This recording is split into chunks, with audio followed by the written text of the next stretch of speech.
అయిపోయింది నాకంటే ఎక్కువ. కానీ ఇప్పటి వరకు దాకా దేవుడు ఆయన ఎక్కడ చాటు దాచుకుంటూ కాచుకుంటూ అన్ని విషయాలల్లా జాగ్రత్తగా బిడ్డని కాపాడుకుంటూ వచ్చాడు.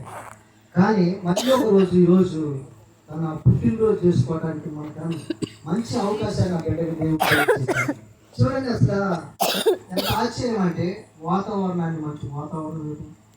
కొంతమంది ఆయన భోజనాలు పెట్టుకుంటే చూడండి పాపం అంతా గలీజ్ అయిపోతూ ఉంటుంది, ఎంత చేస్తున్నా అంతా వ్యర్థమైపోతూ ఉంటుంది. కానీ దేవుని యొక్క సేవకులు బిడ్డల కనుక దేవుడు ఆలోచించి మంచి వాతావరణం ఇచ్చారు. ఈ వాతావరణం మనం ఉపయోగించుకోవడం చాలా మంచిది. గర్భఫలము 20 బహుమానము, కుమారులు ఆయన అనుగ్రహించు స్వాస్థ్యం. అంటే కుమారులేమి స్వాస్థ్యము, బహుమానమేమి కుమార్తెలు. అట్లా నేను తప్పు చెప్తున్నాను చూడండి, నాకే చూడండి, నేను ఎట్లా చూస్తే నేను చెప్పలేను. అంటే కుమారులేమి స్వాస్థ్యం అంటే మన ఇంట్లో ఉండేవారు కుమారులు, బహుమానమేమి కుమార్తె. అంటే బహుమానం అంటే అర్థం చెప్పండి. బహుమానం అంటే బయటికి వెళ్ళిపోయేది. ఆడపిల్ల అంటారు, అంటే మామూలుగా ఎగ్జాంపుల్ ఆడపిల్ల. ఆడపిల్ల అంటే ఎక్కడ పిల్ల? అక్కడ పిల్లే, ఎక్కడ పిల్ల కాదు. ఇంక కొన్నాళ్ళు ఉన్నా కానీ ఈ అభినయ దేవుని స్తోత్రం. కొన్నాళ్ళు ఉన్నా కానీ అక్కడ పిల్లవే, ఎక్కడ పిల్లవు కాదు. కాకపోతే నాకు ఇక్కడ ఉన్నంతకాలం నా ఇల్లు, నా తండ్రి, నా తల్లి, నా అన్న, నా బంధువులు, నా తాతయ్య, నా అమ్మమ్మ అని ఈ విధంగా మన బంధుమిత్రులు అందరూ తలంచుకుంటూ వారికి ఒక ప్రార్థన చేస్తూ వారిని ఎత్తిపెట్టేదానికే ఉండాలి తప్ప, వారిని బలపరిచేదానిగా ఉండాలి తప్ప, నీ చదువు యందు, నీ జ్ఞానం యందు, నీ యొక్క అన్ని విషయాలలో నువ్వు జ్ఞానం కలిగి ఉండాలి తప్ప అవిధేయురాలుగా అవిశ్వాసాలుగా ఉండకూడదు. సరే, వాక్యంలో కదా నాకు ఇచ్చిన సమయం 10 నిమిషాలే సమయం. నా చెల్లె ఇంకా నా చెల్లె తీశారు, నాకు అర్థం కాదు. నా చెల్లి నా సమయం పెట్టేవాడిని, ఎందుకంటే మధ్యలో చాలా దూర ప్రాంతం నుంచి సేవకులు వచ్చారు. ఎందుకంటే మనమంటే చదువు సంజయ్ అక్షరముఖ చదువుకోలే. నిజంగా మీకు మా పిల్లగాళ్ళ గారు తెలుసు, అక్షరముఖ నేను పలకబెట్టుకుని బడికి పోయి చదువుకున్నాను కాదు. నా దేవుని కృపను బట్టి దేవుడే నిలబెట్టుకొని నడిపించుకుంటున్నారు. కాబట్టి మేము దేవుని పెట్టారు. వాక్యం కదా కొద్దిగా చూసుకుంటాం, వాక్యం ఎక్కువ తీసుకోవడానికి అక్కడ సమయం ఉండదు. కాబట్టి ఎపిసిఎల్కి రాసిన పత్రిక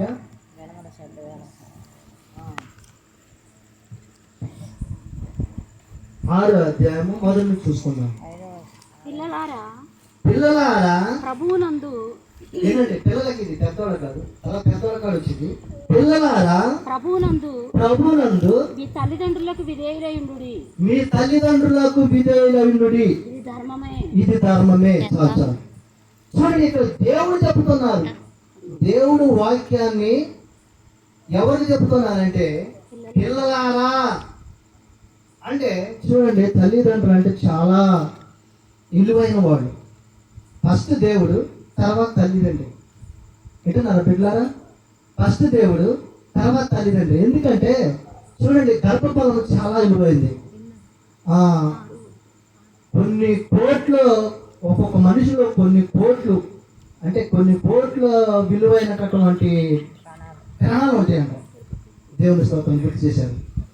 కానీ ఇన్ని కణాలు ఉన్నా కానీ ఒక కణమే గర్భాన్ని ఏర్పరిచేది.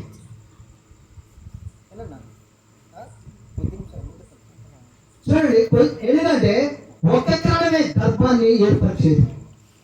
చూడండి, నా ప్రేమ దేవుడు పెట్టాలి. దానిలో దేవుడు ఆ గర్భాన్ని ఏర్పరిచి లోపల ఒక పుట్టుగా తయారు చేసి దానికి అన్ని ఏర్పరుస్తుంది, అవయవాలు అన్నీ ఏర్పరిచి ఆ లోపల ఉన్నటువంటి ఆ గర్భానికి, ఆ శిశువుకి ఎప్పుడైతే గర్భం ఏర్పడదో ఆ శిశువుకి ఏం కావాలో అన్ని దేవుడు సమకూరుస్తుంది.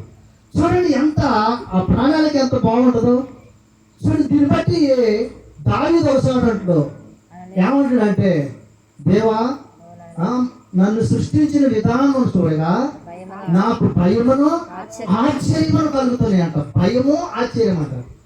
నిజమే నా ప్రేమ దేవుని పెట్టారు. ఒక్కసారి ఆలోచించండి. చిన్న ఈ మేసం ఇంటిగా ఒకరోజు ఊడి నాలుక మీద పడదు. దాని తడుగు అది నాలుక మీద పడ్డటువంటి మెలుకుని దేవుడు కలగ చేసిన నాలుగు. అవునా కదా? కదా, అది నోట్లోకి వచ్చినప్పుడు ఏదో పడ్డది అనేటటువంటి మెలుకుని కలగజేసిండు. చూడండి, అలాగే బయట నుంచి ఏ శబ్దం వచ్చినా కానీ ఇంటానికి శివుడు కలగజేసిండు. అవునా కాదా?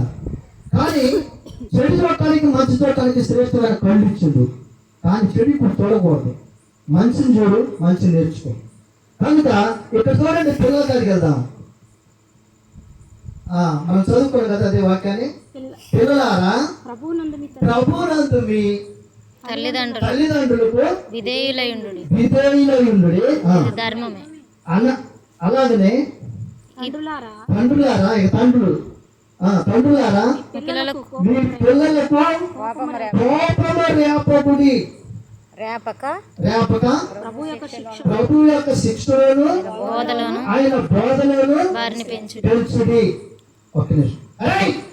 అంటే ఎట్టుంది అయ్యా, అంటే ఎట్టుంది కదా?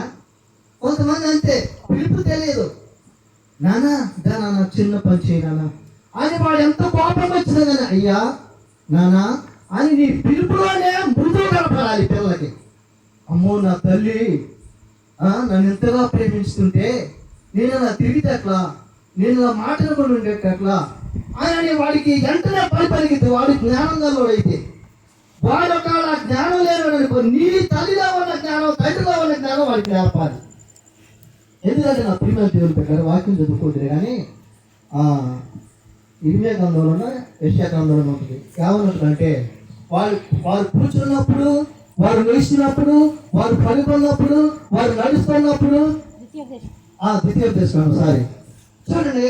ఎందుకంటే మన సమయం లేదు కాబట్టి చూడండి, వారికంట కూర్చున్నప్పుడు ప్రార్థన చెప్పాలట, లేచినప్పుడు దేవుని గురించి చెప్పాలట, పోతున్నప్పుడు దేవుని గురించి చెప్పాలట. కానీ అప్పుడు చెప్పినప్పుడు ఏమైందంటే బీజగా ఒక రాయి పగుడును తిట్టగా అంటే లోక సంబంధం చెప్తారు. తిట్టగా ఒక తిట్ట పగుడును. ఏమంటే పంట పండిన చెట్టుకి ఎన్నో రాళ్ళు వేస్తా ఉంటారు కదా. పంట పండిన చెట్టుకి అయ్యో వీళ్ళందరూ నాకు రాళ్ళు వేస్తున్నారని అది ఎడిచింది ఏడవచ్చు, కానీ మనకు కనపడదు. కానీ దాన్ని పంట ఆపేసి రాళ్ళు వేస్తున్నారని ఆపదు. కనుక నా ప్రియమైన దేవుడు బిడ్డలారా, బిడ్డలున్న మనం ఎవరైనా సరే బిడ్డలను పెంచుకునే విధానము దేవుడు చెబుతున్నారు. చదవండి, ఇప్పుడు చదవండి అమ్మగారు. బిడ్డలు ఎలా పెంచుకోవాలి, బిడ్డలకు ఎలా నేర్పుకోవాలి, వారిని ఎలా నడిపించాలి. తండ్రులారా మీ పిల్లలకు కోపము రేపటి ప్రభు యొక్క శిక్షలను ఆయన బోధలోను వారిని పెంచు. ఎక్కడ నేర్పాలట? ప్రభు శిక్షలోను బోధలోను నేర్పాలి. తల్లిదండ్రులు మోకాళ్ళు అయితే పిల్లగాడు ఖచ్చితంగా చిన్న పిల్లగాడు అయితే మోకాళ్ళు ఎత్తారు. ఏమండి, పెద్దోడైనా సరే వాడు మోకాళ్ళు ఎత్తిననుకో, ఒకవేళ వాడు నిన్ను దగ్గరించిందనుకో, కొన్ని దినాలకి నీ ప్రార్థన బట్టి, నీ కన్నీళ్ళని బట్టి, నీ యొక్క నడిపింపుని బట్టి కొన్ని దినాలకి అరే నా తల్లి ఇంత ప్రార్థన చేస్తాను, నా తండ్రి ఇంత ప్రార్థన చేస్తుంది, నేనేంటి ఇట్లా అమాయకులా తిరుగుతున్నానని చెప్పి, నేనేంటి ఇట్లా అమాయకులా తిరుగుతున్నానని చెప్పి ఒకదాని నీ ప్రార్థన ఆత్మ వాడిని ఖచ్చితంగా పట్టేసింది. పట్టి తీసుకొచ్చి నీ దగ్గర ఖచ్చితంగా నీ మోకాలు వేసిన వాడి మోకాలు వేయడానికి పనిచేసింది ఆత్మ. ఎందుకంటే నా ప్రియమైన దేవుడు పెట్టాలని నేను ఒక దైవసేవకు దగ్గర ఏమన్నది మాట. పరిశుద్ధ అగస్టీన్ గారి తల్లి అంట కొన్ని సంవత్సరాలు 13 సంవత్సరాలు ఎన్నో మరి నాకే తెలియదు, కొన్ని సంవత్సరాలు అని చెప్పారు. 35 సంవత్సరాలు సేవకులు చెప్తున్నారు. 35 సంవత్సరాలు భయంకరంగా అసలు ఆయనకి ఇష్టం వచ్చినట్టు తిరిగేవారట. కానీ అప్పుడు నుంచి కానీ ఆ కుమారుడి కోసం ఒక్కడే కుమారుడు, ఆ కుమారుడి కోసం ప్రార్థన చేస్తా ఉండేదట. చేయగా కన్నీడట. పాపం దావీదు కనుక పరుపు తేవాలన్నట్లుగా కన్నీళ్ళు కాచినట్టు అట్లా కన్నీళ్ళు కారుతా ఉన్నట. చూడండి నా ప్రియమైన దేవుడు, ఒకదాన ఈ దేవుని యొక్క ఆత్మ ఏమైనా ఉన్న ఆత్మ వెళ్ళిపోయాను పట్టేసింది. ఖచ్చితంగా పట్టేసి వచ్చి తల్లి ఎక్కడ మోకాళ్ళు వేసి కన్నీళ్ళు కాకుండా ఆ కన్నీళ్ళు చూసి ఏడ్చినట్టు ఆ పిల్లగాడు వచ్చి తల్లి దగ్గర మోకాళ్ళు వేసి తల్లితో పాటు కూర్చొని ఏడుతా ఉన్నాడు. అంటే చూడండి, కట్ట ఎండితేనే మండితట. తల్లి అటు ఎప్పుడు ఉపవాసం ఉండి ఆ కుమారుని కొరకు ఏమి ప్రార్థన చేసేదట. అట్లే మన ఉపాసం మన కుమారుడు వ్యతిరేకం చేసినాక ఒకవేళ వారి కోసం 2 రోజులు ఉపాసం ఉండు, వారి కోసం అవసరంతో వాడు ఉపాసం ఉండు. ఏది మొదలపోదు నీ ఓటపోదు, నీ కుమారుడు బాగుపడతాడు దేవుడి సన్నిధిలో ఒక ప్రయోజకుడిగా, ఒక గొప్ప దైవ సేవకుడు కావచ్చు, అక్కడ ఒక గొప్ప సైనికుడు కావచ్చు, దేవుడి యొక్క పనిచేసినటువంటి యుద్ధశూరుడు కావచ్చు. నిజమే. ఎందుకంటే నా ప్రియమైన దేవుడు పెట్టారు, ఎందుకు పనికిరాను అనే దేవుడు రాజుగా చేసిండు. ఏమండి, యేసోపుని తన ఏదో చిన్న కలగన్నందుకు తన అన్ననే, ఎవరో కాదు, బయట కాదు, తన అన్ననే, తన సొంత అన్ననే, అరే నువ్వు మామూలు పెట్టి కలగంటావు నేను పెద్దోళ్ళు చిన్నోడివి, అరే బాయ్ అని. చూడండి, యేసోపు కళ్ళ దగ్గర నుంచి యేసోపుని కొట్టి బావిలో పడేశారు. అవునా కదా? నేను చెప్పాను మన బైబిల్లో ఉంది మాట. బావిలో పడేసి వెళ్ళిపోతారు. నా ప్రియమైన దేవుడు పెట్టారు, అలాంటి మానవ స్వభావం మన మనుషులు. కాబట్టి మానవ స్వభావం మారాలంటే పరిశుద్ధాత్మ దేవుడి దగ్గర తప్ప ఎక్కడ మారదు. దేవుడి దగ్గరకు వచ్చి ఎప్పుడైతే నువ్వు పశ్చాత్తాపడతావో, కన్నీళ్ళు కారుతావో, అంగలారుతావో, ఆ అంగలార్పు గిజ్జ నీలోకి ఎప్పుడైతే వస్తుందో అప్పుడు దేవుని యొక్క ఆత్మ నీలో పనిచేస్తూ ఉంటుంది. దేవుడు బయట వాళ్ళకి నీ ప్రార్థన ఉపయోగపడుతుంది. ఇది నా ప్రియమైన దేవుడు పెట్టారు. అలాగే చూడండి, ఇక్కడ కుమారు చదవమ్మ, అట్లా అదే వాక్యంలోకి వెళ్తాను. దాసులారా అంటే తండ్రులు పోయింది, దాసులకి వస్తున్నా. దాసులారా యథార్థమైన హృదయమును కలవారై భయముతోను వణుకుతోను క్రీస్తునకు వలె శరీర విషయమై మీ యజమానులైన వారికి విధేయులయుండుడి. దేవుని స్తోత్రం కలుగును గాక.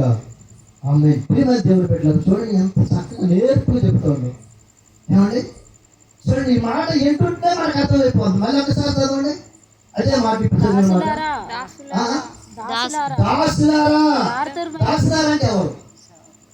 ప్రశ్న. దాసులారంటే ఎవరు? చావుకులు.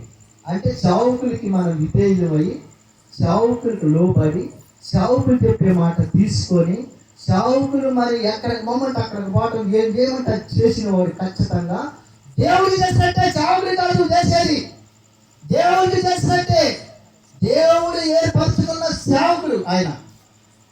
నా ప్రియమైన దేవుడు పెట్టారు. నిజంగా అలా చేసిన వారు ప్రతి ఒక్కరు కాగడా ఏదో ఒక దినమన దేవుడు యొక్క ఆత్మ వానిలో నుంచి నువ్వు పెంట కుప్పల ఉన్న వారిని పైకి రావడతాను అన్నట్టు నిజమే. యేసుని కొట్టి బాయి అయితే ఆయన దగ్గరికే వచ్చి వారందరూ నమస్కరిస్తున్నట్టు చేస్తున్నారు. దేవుడు చేసినట్టే కదా. ఆయన దగ్గరికే వచ్చి వాళ్ళందరూ నమస్కరించి ఈయన పెట్టినటువంటి ఆహారాన్ని తీసుకొని వెళ్ళిపోయారు. నా ప్రియమైన దేవుని పెట్టారు. ఆయన ఎందుకు పనికిరాలని కొట్టి బావులు వేస్తే దెబ్బల దగ్గర రక్తంతో ఇవన్నీ ఉంటాడు. అక్కడ ఎన్నడైనా నోరు తెచ్చి వాళ్ళు ఒక్క మాట లేదు అన్నయ్యలు. కానీ ఇది నాకు జరగాల్సిందే అనుకున్నాడు. మరి ఏమనుకోడు, ప్రార్థన చేసుకోండు. చూడండి, ఆయన ప్రధానమంత్రిగా దేవుడు చేసుకోండు. అట్లే మన మధ్యలో ఉన్న అభినయ నిజంగా నేను నీ పేరు పెట్టి కాల్చుగా నేను ఎన్నో పేరు బుద్ధి అంటా ఉన్నాను. చూడండి, అట్లా నువ్వు ఒక ప్రవర్తనీయురాలుగా ఉండాలి. నువ్వు ఒక ప్రవశించే బిడ్డగా నీ తల్లిదండ్రి కడుపులో నుంచి దేవుడు నేను ఏర్పడుతుంది. ఎందుకంటే నువ్వు చదివించింది ఎందుకంటే ఒక ప్రవశించేటటువంటి గొప్ప బిడ్డగా నువ్వు లేవనెత్తపడాలి. ఏమండి, ఒక తండ్రికి ఒక అంశం చెప్పి ముగిత టైం అయిపోతుంది. ఒక తండ్రికి 3 బిడ్డలు ఉన్నారట. అయితే ఆ తండ్రి అట తల్లి చచ్చిపోయిందంట. తండ్రి ఒక్కడే. అయితే కొన్ని దినాలు అయిన తర్వాత పాపం మా తండ్రి వారికి అన్ని విషయాలలో తెచ్చిపెట్టడానికి ఇబ్బంది పడుతూ ఒక యజమానుడి దగ్గర జీతం ఉన్నాడట. జీతం ఉండి ఆయన ప్రార్థనకు పోయేవాడట. జీతం చేస్తూ ఈ 3 బిడ్డల్ని తన చేతనైన వరకు చదివిస్తా ఉన్నాడట. అయితే ఆ సేవకుడు వచ్చి కానుంచి కాగడా, ఈ ప్రార్థనకు అలవాటు అయిన కానుంచి కాగడా, ఏ రైతు దగ్గర పోయినా కానీ ఆదివారం నేను ప్రార్థన అయితే పనికి రానండి అని చెప్పేవాడు. నువ్వు 5,000 ఎత్తనా 10,000 ఎత్తనా ఆదివారం నేను పనికి రానండి అని. ఏంటయ్యా వెంకయ్య ఎందుకు రావాలి ఆదివారం పనికి? చాలా మంది పోతారు, మీ ప్రార్థన పోయేవాళ్ళు కూడా అని చెప్పేవాడు. వాళ్ళందరూ పోయినా కానీ నేను రానయ్యాను వాడు.